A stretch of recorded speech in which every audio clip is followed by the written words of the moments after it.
Hello, English 1101. We are starting week 3.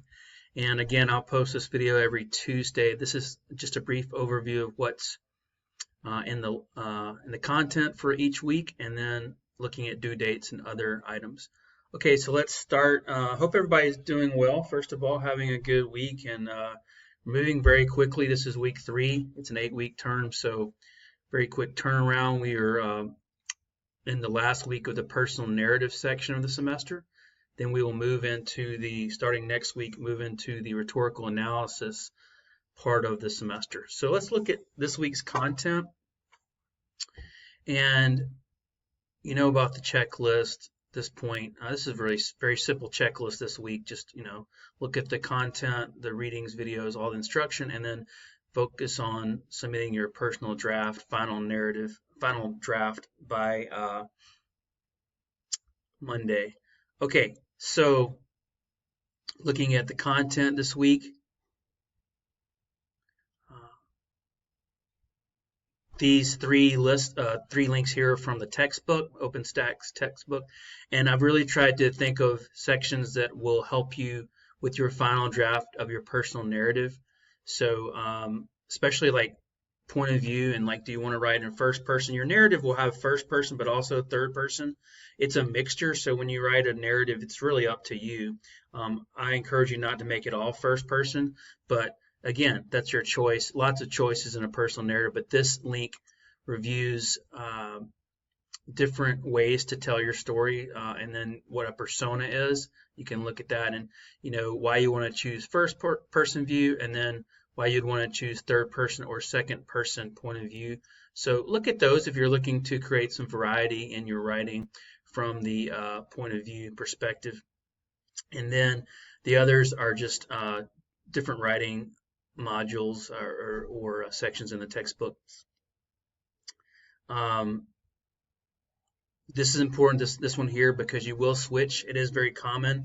You will switch from past tense to present tense. So like if you're telling a story, a narrative story, you're writing it, you will say this happened on this date, and if it's a sports story, the score was this, whatever. If it's a play or a theater production you're in, there will be a past tense, but then when you're writing about what happened in that scene, you will use present tense. So don't be confused by that. That's narrative writing. You switch between both. So this is a good overview of that and from the textbook, and just look at that when you have a chance, and it gives you some examples there as well. Not much there, but something to think about as you switch between past and present in your narrative. Okay, and then this is a module here that it starts, you just go down the tree here on the left. Very easy layout. You just click start, and you'll have a couple of these in the semester, but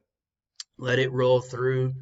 And this just goes over the objectives, and you go through. And you do this, and pay attention to the lesson, read through it, and looks at audience, and then audience expectations. And then I'll skip ahead. You have after this one here, starting with number 1, I think there are 8 questions. So 8 just true false questions based on the material. So it's not a grade, of course, but it's just to learn. But you go through these 8, and it's just a quick true or false, but it does give you your grade at the end, or how many of the 8 you were correct with, and then it tells you can review the quiz, and it will tell you what the correct answer is. Some of these are not true false. Actually, I should say that some of these are multiple choice as well. So a few multiple choice, and then just short choices, 1 or 2. That's it. But do that and learn a little bit. It's just for learning, but that is what that is. So go through the module here and then take the quiz and see how you do. And then this is a quick video from Purdue University's OWL. It's just about motivation, writing, and different strategies. It's just a good overview of like ways to think about your writing process and how to not be burnt, how not to burn out and be frustrated, essentially. And then this is a video here of a colleague. This is not me, but it's a colleague I teach with. Should And be relaxed and easy. Cool person. so he makes a good analogy between dressing and your style that you wear for different events and different situations, and how you do that with your writing. So I think it's interesting. Just a short video, about 5 minutes. And then last in this section is I like this because it's really easy, simply laid out, but it reviews like how do you format dialogue? What are your choices? So you can see different options for dialogue and some of the technical parts of that, like where do you put the comma and that sort of thing, and then also like if you have ways to format in your story. So if you have a new speaker, how to do that. Anyway, look through this, very short but good stuff here, and gives you some examples about longer quotations or longer dialogue sections and how to handle that. How to use an M dash if you want to do that, where someone interrupts another person. Or it could be just like an interruption of someone's thought and they can't get their words out. Anyway, you can be creative with M dashes, but that's that. And then the last part, these are just handouts from the Writing Center, the KSU Writing Center. They're one or two pages, very easily laid out, and it's really important that you understand when you look at finalizing your draft, going from your rough draft to your final draft, you need to do all three of these, okay? So starting with revision down and going to proofreading. So revision is, these are big picture items, like where you would rewrite an entire section or paragraph, or maybe you remove entire dialogue. Or if you're over the word count and you're like 500 words over the word count, you'd need to try to cut 500 words. So these are big picture items. Editing, these are things like sentence style or structure, and you see this chart here that's good. So the chart is on all three of these, and just keywords for each one. And editing, these will be